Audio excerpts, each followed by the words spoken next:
얼굴 피부에 색소 침착이 생기거나 변색된 부분이 있으면 외관상 맑고 깨끗한 이미지를 갖기가 어려운 것이 사실입니다. 그래서 요즘 많은 분들이 미백에 관심을 갖고 관리에 신경을 쓰고 계신데요. 얼굴의 피부는 항상 노출이 되는 부위이기 때문에 증상이 있을 때마다 발견이 용이하고 눈에 자주 띄는 만큼 치료로 바로 이루어질 수 있어서 관리에 큰 어려움이 없는 편입니다. 하지만 눈에 잘 띄지 않는 바디 부분에 색소 침착이 생기게 되면 우선은 감추고 방치하게 되는 경우가 많습니다. 대표적으로 겨드랑이와 비키니 라인에 생긴 색소 침착이 해당될 수 있겠는데요.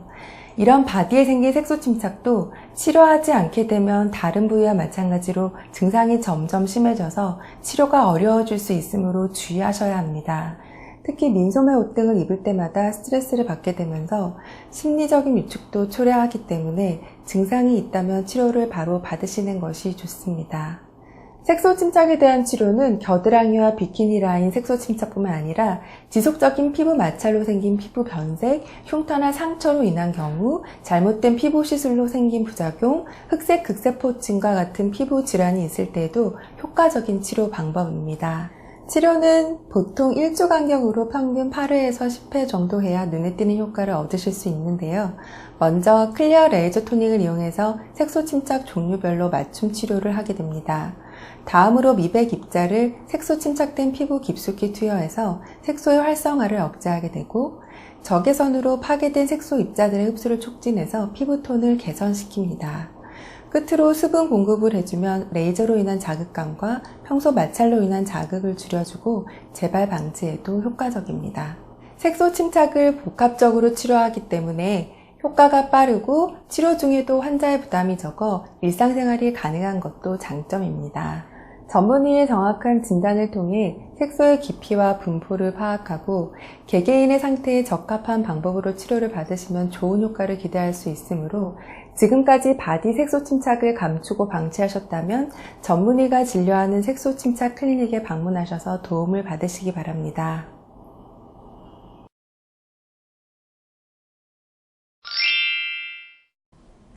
안녕하세요. 하이닥 네이버 지식인 피부과 상담의 김세희입니다. 다크서클은 원인에 따라 치료 방법이 결정되기 때문에 치료에 앞서 그 원인을 파악하는 것이 중요합니다. 눈밑을 자주 비비면서 생긴 색소 침착성 다크서클은 피부과의 미백 관리나 레이저 토닝 등을 통해 호전이 가능합니다. 눈밑 피부가 얇아서 혈관이 비쳐 보이시는 경우라면 피부과의 혈관 레이저 및 눈밑 필러, 성형외과의 눈밑 지방 이식 수술을 받으시는 것이 효과적입니다. 눈밑 지방이 과다하시거나 올록볼록하게 형성됐다면 성형외과의 눈밑 지방 제거술이나 눈밑 지방 재배치술을 받으시면 됩니다. 혼자서는 정확한 원인을 파악하기 어려우시기 때문에 가까운 피부과 전문의 병원 또는 성형외과 전문의 병원에 방문하셔서 원인 파악 및 치료 계획을 세워보실 것을 추천해드리고, 아울러 치료 이후에도 피로감이나 스트레스를 과도하게 받으시거나 수면 부족, 영양소 결핍 등의 다양한 원인으로 다크서클이 재발하실 수 있기 때문에 규칙적인 생활을 하시기 바랍니다. 답변에 도움이 되셨길 바랍니다. 감사합니다.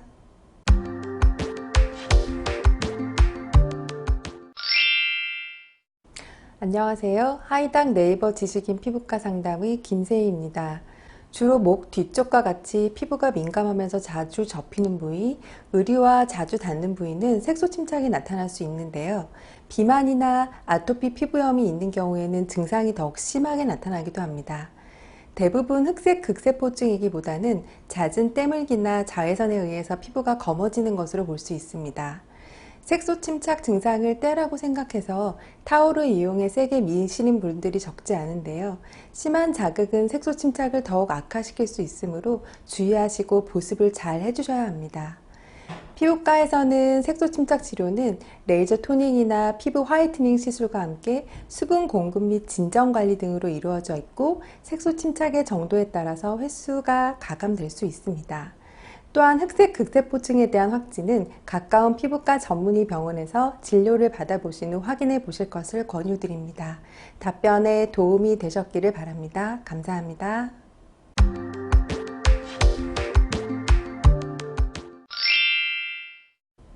안녕하세요. 하이닥 네이버 지식인 피부과 상담의 김세희입니다. 색소 침착 치료는 피부 속 색소세포를 표피층으로 끌어올려 단계적으로 제거하는 시술인데요. 시술을 받는 동안 자외선에 많이 노출되면 멜라닌 색소세포가 더 활성화될 가능성이 있기 때문에 자외선 차단에 신경을 잘 써주셔야 합니다.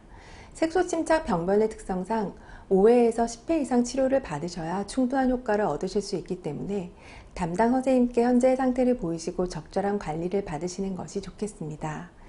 치료가 끝난 후 피부 속 색소세포가 다시 안정화될 때까지는 치료 부위가 직접적으로 외부에 노출되지 않도록 주의해 주시고 자외선 차단제를 잘 발라서 색소 침착이 더 이상 진행되지 않도록 예방하시는 것이 좋습니다. 답변에 도움이 되셨기를 바랍니다. 감사합니다.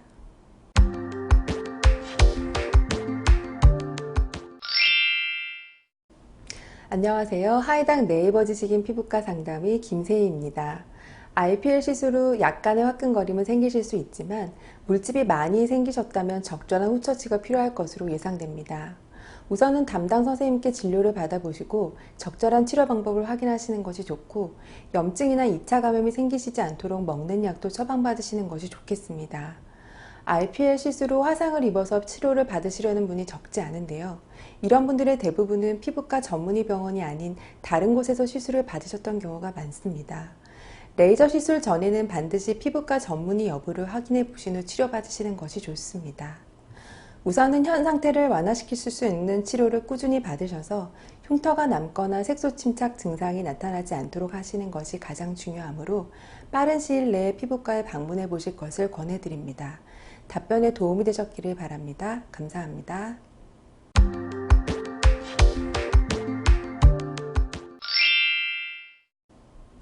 안녕하세요. 하이닥 네이버 지식인 피부과 상담의 김세희입니다.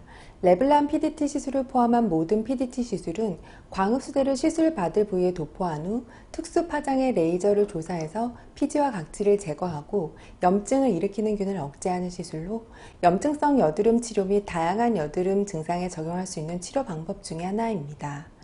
PDT 시술 후 1, 2일가량은 외출을 자제하시거나 자외선 차단제를 꼼꼼히 하신 후 외출하셔야 합니다. 또한 특수 파장의 레이저를 피부에 조사하게 되면 약간의 통증이 생기실 수 있고 적어도 1시간가량의 시술 시간이 소요됩니다. 어떤 레이저 시술이든 시술 후에는 피부가 민감해져 있는 상태일 가능성이 높으므로 자외선 차단제를 잘 해주시는 것이 좋지만 시술 종류별 특성에 따라 딱지가 한번 떨어진 이후에 자외선 차단제를 바르시는 것이 더 중요한 시술이 있기 때문에 담당 선생님께 문의하시고 적절한 관리를 하시는 것이 좋겠습니다. 답변에 도움이 되셨기를 바랍니다. 감사합니다.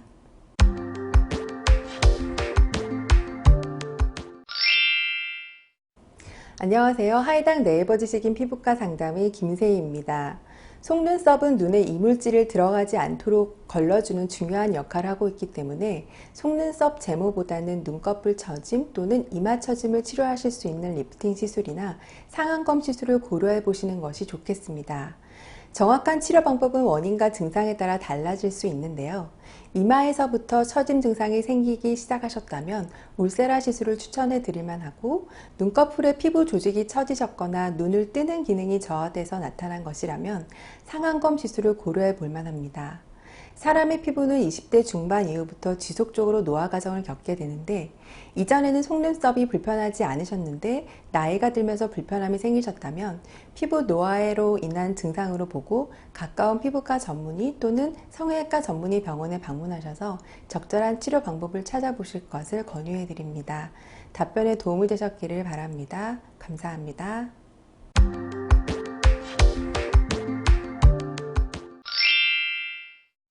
안녕하세요. 하이닥 네이버 지식인 피부과 상담의 김세희입니다. 각질을 인위적으로 제거하지 않더라도 피부 재생 주기에 의해 필요 이상의 각질은 자연스럽게 탈락됩니다. 각질은 피부 표피층 위에 얇게 형성되어 있으면서 피부를 보호해주는 역할을 하기도 하는데 잘못된 방법으로 제거하시거나 억지로 자주 제거하시는 것은 오히려 피부에 악영향을 미칠 가능성도 있습니다. 각질 제거를 하지 않아도 화장품이 흡수되는 데는 문제가 없으며 피부과나 피부관리실에서의 각질 제거는 표피층에 자극이 없을 정도로 필링의 강도를 조절하여 시술하게 됩니다. 홈 필링을 하실 때에는 거칠고 큰 알갱이가 있는 제품을 사용해 세게 문지르시게 되면 피부가 오히려 건조해지고 탄력이 떨어져서 잔주름이 생기시기 쉽고, 피부의 항상성을 유지하려는 특성 때문에 오히려 각질층이 두껍게 형성될 수 있으므로 유의하시는 것이 좋겠습니다. 답변에 도움이 되셨기를 바랍니다. 감사합니다.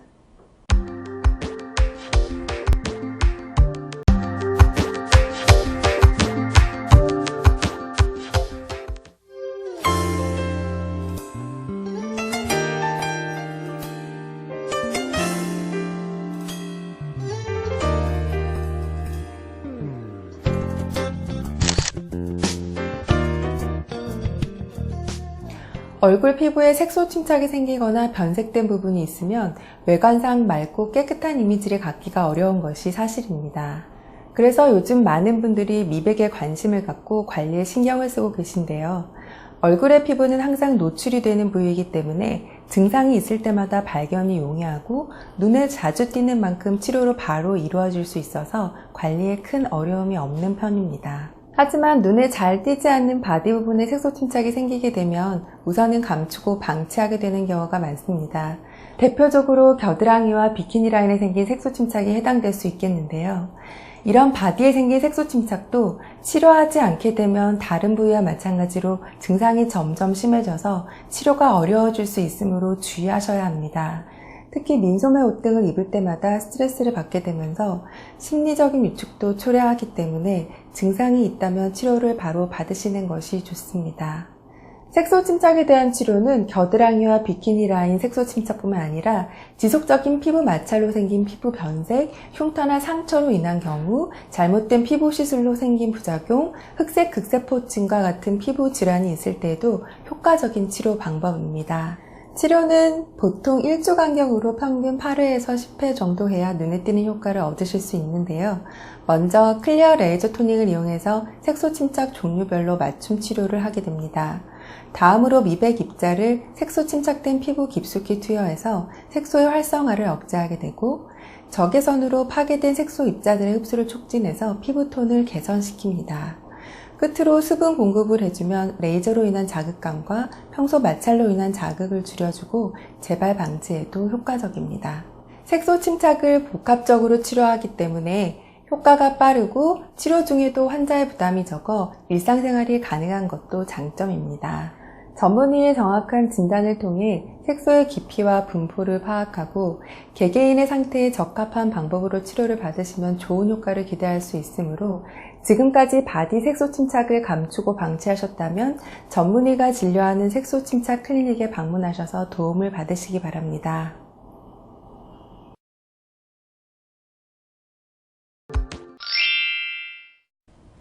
안녕하세요. 하이닥 네이버 지식인 피부과 상담의 김세희입니다. 금속 알레르기가 있으신 경우에 되도록 금속과 피부가 직접적으로 닿지 않도록 해주시는 것이 좋습니다. 특히 여름철에는 피지 분비나 땀 분비가 활성화되면서 금속 마찰에 의한 알러지 반응이 더욱 심하게 일어나기도 하니 주의하시고, 임시 방편이긴 하지만 의료용 살색 테이프나 거즈 등을 금속 부위에 붙여서 사용하시는 방법도 추천해 드릴 수 있습니다. 또한 대부분의 금속을 이용한 문신 시술은 불법으로 시행되는 경우가 많기 때문에 위생이나 안전성이 입증되지 않은 방법으로 인해서 부작용이 발생하는 경우가 적지 않으므로 주의하셔야 합니다. 시술을 받기에 앞서 금속 알레르기 테스트뿐 아니라 색소 염료에 대한 테스트도 해보시는 것이 필요합니다. 그러나 문신 시술 이후에 문신을 지우려고 할 때 문신 시술보다 훨씬 더 많은 비용과 시간이 필요하게 되기 때문에 신중히 생각해 보신 후 시술 받으시길 권유드립니다. 답변에 도움이 되셨기를 바랍니다. 감사합니다.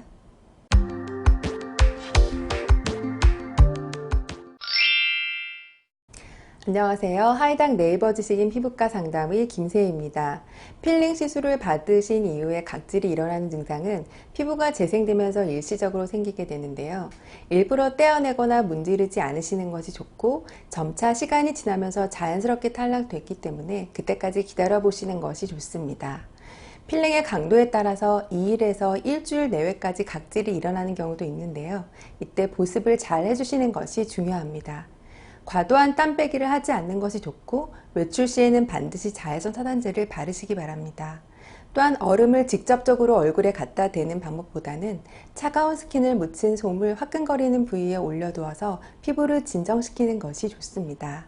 평소에 물을 많이 드시고 민감성 피부 전용 세안제를 이용하시면서 세안 직후엔 기초 화장품으로 피부 수분이 증발되는 것을 최소화시켜 주시기 바랍니다. 끝으로 꾸준히 치료를 받으시는 것이 좋습니다.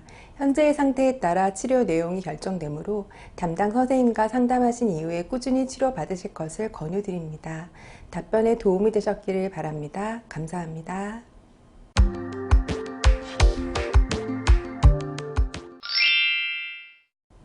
안녕하세요. 하이닥 네이버 지식인 피부과 상담의 김세희입니다.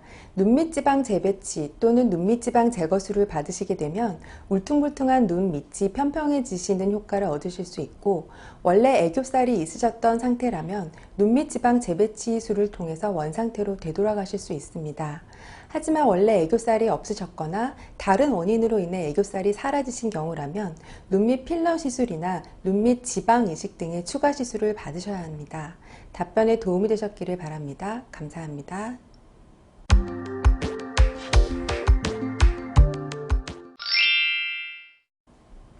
안녕하세요. 하이닥 네이버 지식인 피부과 상담의 김세희입니다.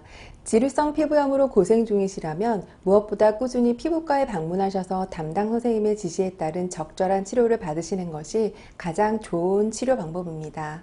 우리 주변에 효과가 입증되지 않은 여러 가지 민간요법들이 알려져 있지만 자칫 잘못하면 증상을 더욱 악화시킬 수 있기 때문에 따라하지 않으시는 것이 좋습니다. 피부염이 있는 경우에는 피부가 건조해지면서 피부 장벽이 소실돼서 가려움증이 더욱 심해지실 수 있습니다. 따라서 보습을 잘 해주시는 것이 중요한데요.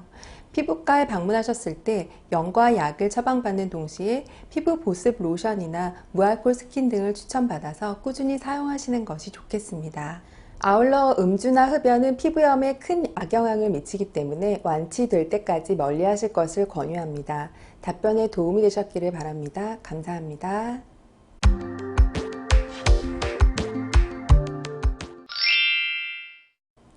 안녕하세요. 하이닥 네이버 지식인 피부과 상담의 김세희입니다. 여드름이 심한 상태여서 피지 조절제를 드시고 계시다면 약을 드실 때는 반드시 전문의와의 상담 이후에 복용 시기와 복용량, 휴약기 등을 지켜서 드시는 것이 안전합니다. 임신 가능성이 있으신 경우에는 약물 치료를 중단하시는 것이 좋고, 개인차에 따라서 3개월에서 6개월가량 휴약기를 갖게 되면 약 성분이 체외로 모두 빠져나가기 때문에 크게 걱정하지 않으셔도 됩니다. 약물 치료가 불안하시다면 여드름 압출 및 피부 진정 재생 관리를 병행하면서 생활습관 관리를 통해 피지 분비량을 줄이는 것이 좋습니다. 하루 1.5리터 이상의 물 마시기와 피부 자극을 적게 주기, 스트레스 및 식습관 관리, 충분한 수면을 통해서 피부 상태를 안정시키는 것이 중요합니다. 답변에 도움이 되셨기를 바랍니다. 감사합니다.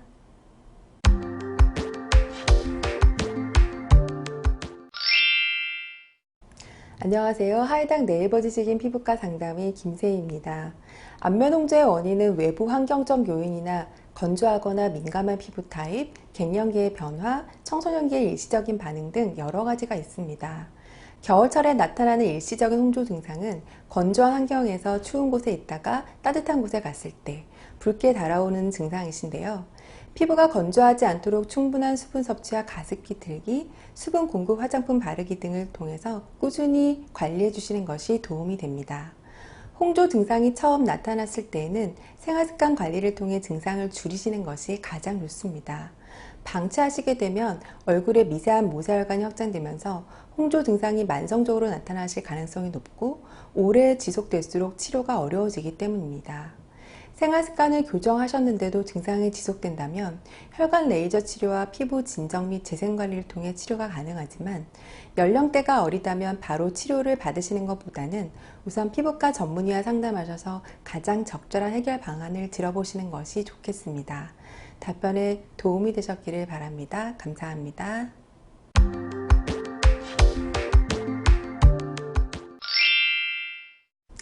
안녕하세요. 하이닥 네이버 지식인 피부과 상담의 김세희입니다.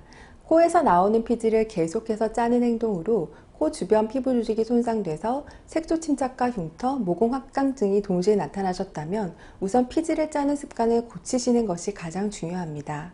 손으로 피부를 자주 만지시게 되면 손톱 및 세균이 피부 조직으로 옮아서 염증이 발생하거나 피부 조직이 손상되기 쉽기 때문입니다. 피지나 블랙헤드가 생긴 부위를 절대 손으로 만지시지 말고 원활한 순환을 위해 하루 30분 이상의 운동과 1.5리터 이상의 물을 마시고 기름진 음식을 줄이고 과일과 채소를 꾸준히 섭취하는 등 기본적인 것들을 지키는 것이 가장 중요합니다. 치료는 각 증상별로 다른 치료 방법이 적용되는데요. 검은 색소 침착은 레이저 토닝이나 미백 관리로, 붉은 색소 침착은 혈관 레이저 시술을 시행합니다.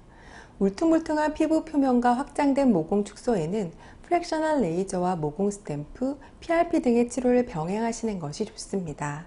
가까운 피부과 전문의 병원에 방문하셔서 적절한 치료 계획을 세워보시기를 권유해 드립니다. 답변에 도움이 되셨기를 바랍니다. 감사합니다.